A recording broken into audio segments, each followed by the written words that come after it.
ada satu pertanyaan ini Ustazah dari Ibu Suhartati ini ya di Sidoarjo. Assalamualaikum warahmatullahi wabarakatuh Ustazah dan Mas Ishak. Badhe tanglet Ustazah, kalau yang rusak itu adalah ibunya yang mencoba untuk meracuni pemikiran suaminya. Apakah demikian ini yang dinamakan bencana itu akan datang? Terima kasih, mohon pencerahannya. Iya, ya sebenarnya tadi yang kita sampaikan tentang menguatkan kebaikan para perempuan itu ya termasuk ketika perempuan itu jadi ibu dan jadi mertua kan gitu kan ya sebenarnya kan. Jadi tetap kuncinya tadi ternyata kebaikan itu adalah ya ketika mereka itu menjadi orang-orang perempuan-perempuan yang solihah kan gitu kan ya.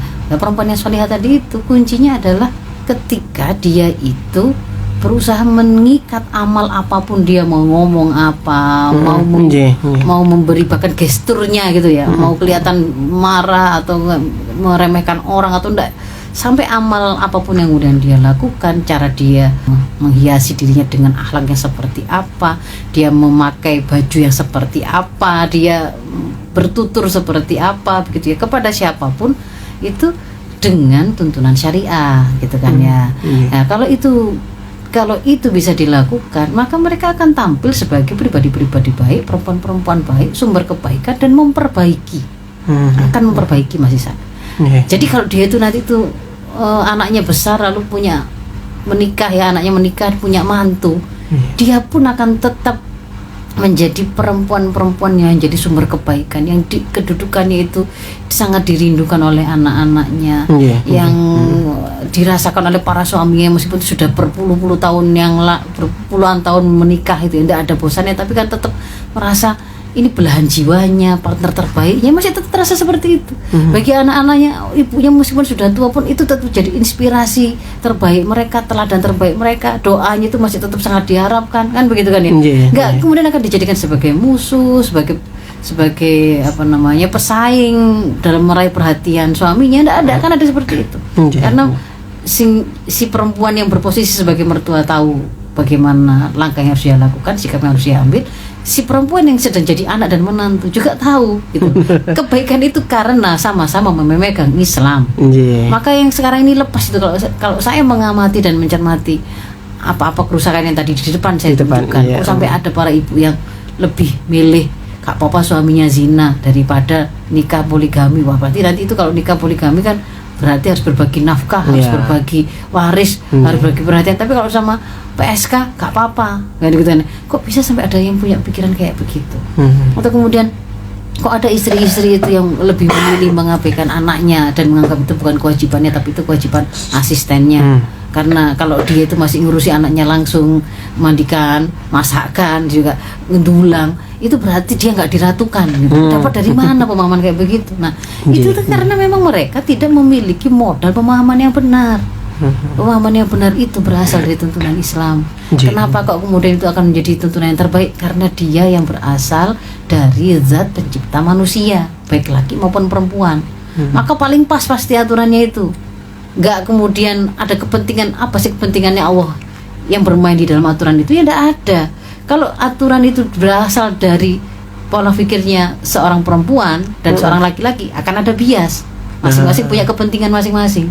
Versi laki-laki, versi perempuan. Akhirnya kan nanti gegeran terus antara perempuan dan laki-laki, menganggap satu sama lain itu musuh saja kan gitu ya. Tapi kalau kemudian kita kembalikan, gimana sih kalau dalam pandangan yang menciptakan kita, menciptakan manusia ini, baik sebagai laki-laki dan perempuan, itu seperti apa?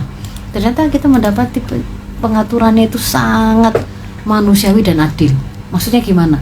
Ketika Allah menurunkan aturan ini dan memberikan beban kepada manusia baik laki maupun perempuan, itu ternyata mempertimbangkan dua aspek Mas Isan.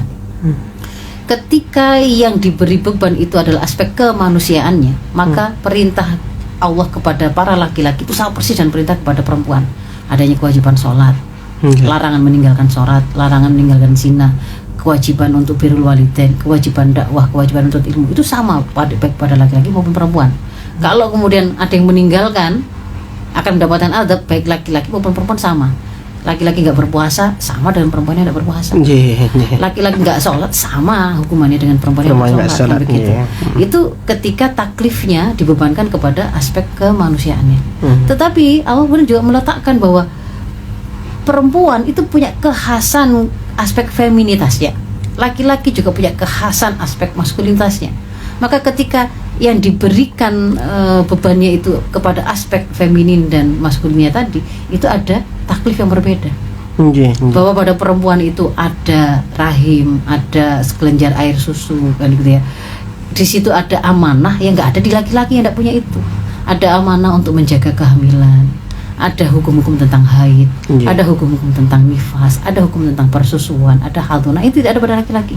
Tapi pada laki-laki itu ada perintah, ada beban untuk menjamin nafkah, menjamin keamanan dan kemuliaan keluarganya semuanya, menjaga memastikan mereka para istri dan anak-anaknya itu ada pada tempat tinggal yang nyaman, yang membuat para ibu itu tadi terjaga kehormatannya. Itu kewajiban para bapak.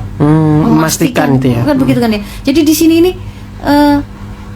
adil gitu loh, karena ya dipandang aspek manusianya dan juga kekhasannya, bukan kemudian ngotot-ngototan dalam hal perbedaan aspek femininnya sama maskulinnya tadi, seperti yang kemudian hari ini kita lihat gitu kan ya, atau disamakan persis, kalau persis sama juga nggak bisa, maka nggak adil gitu ya. Jadi itu kalau kemudian dikatakan tadi apakah itu menjadi bencana itu akan terjadi kalau kita itu meninggalkan tuntunan syariat, tuntunan Allah, mau dalam hal apapun. Jadi kayak sekedar kalau jadi ibu mertua tadi gitu loh, yang kemudian bisi anaknya, enggak. Kalaupun dia itu jadi anak pun sebenarnya kalau meninggalkan tuntunan syariat ya bencana gitu.